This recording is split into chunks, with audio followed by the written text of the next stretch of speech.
I'm Bethany Harmon, and I'm a student in the Human Development and Family Sciences program, along with Therese Jones and Joy Lyle. We, together with another student, Kara Ashworth in Public Health, wrote some grants for a local cold weather women's shelter in Corvallis.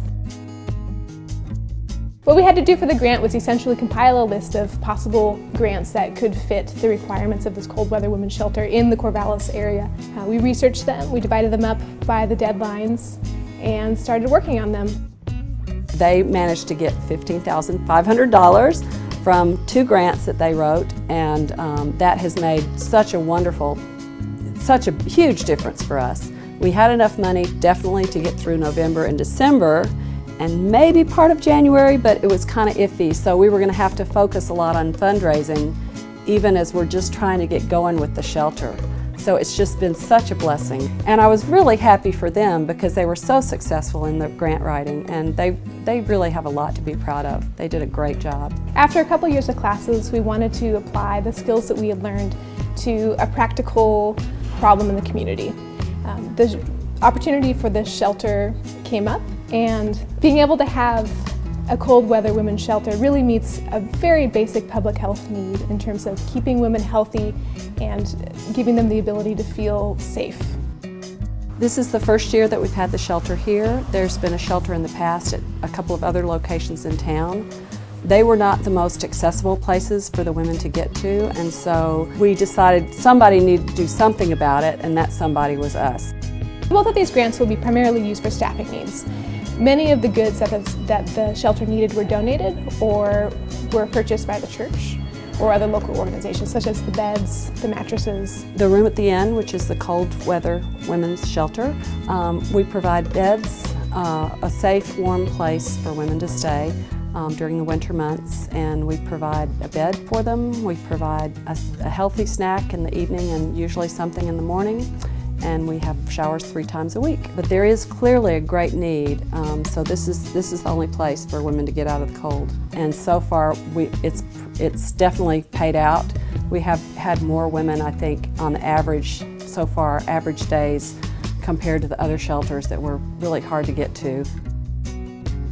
Seeing the shelter in action was great. We were able to see some of the really basic needs, such as showering and laundry, and just a warm place to sleep, and some really basic snacks were being provided for these women, and some of them mentioned that they would not have had somewhere else to go that night. Well, one night when I came in about 6 or so, and it was -4 on my way into town, so it's been very cold.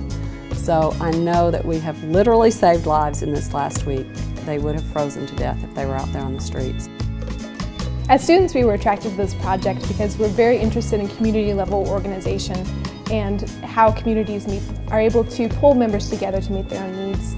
And this experience really showed us that that's possible. It really takes a lot of people to make this happen. It's an incredible number of volunteer hours and individual volunteers to make these women safe. You know, one person cannot do this. One church cannot do it. It's a community effort.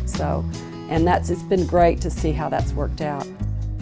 We were excited this summer to be able to apply the skills that we've gained from our graduate education so far in a way that impacts the community in an immediate and positive way, in such a way that is as basic as providing shelter. The students and all the volunteers have just been talking with the women, listening to their stories, you know, sharing some laughs, watching movies together. It's just really wonderful, and I think one of the best things about the shelter is that it helps people in the larger community to realize that these people are not the homeless.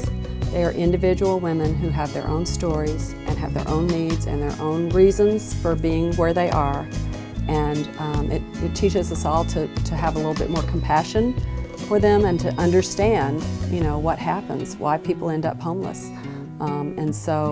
I think it's been very valuable to everybody involved, just to make those human-to-human contacts with neighbors that they never knew that they would know.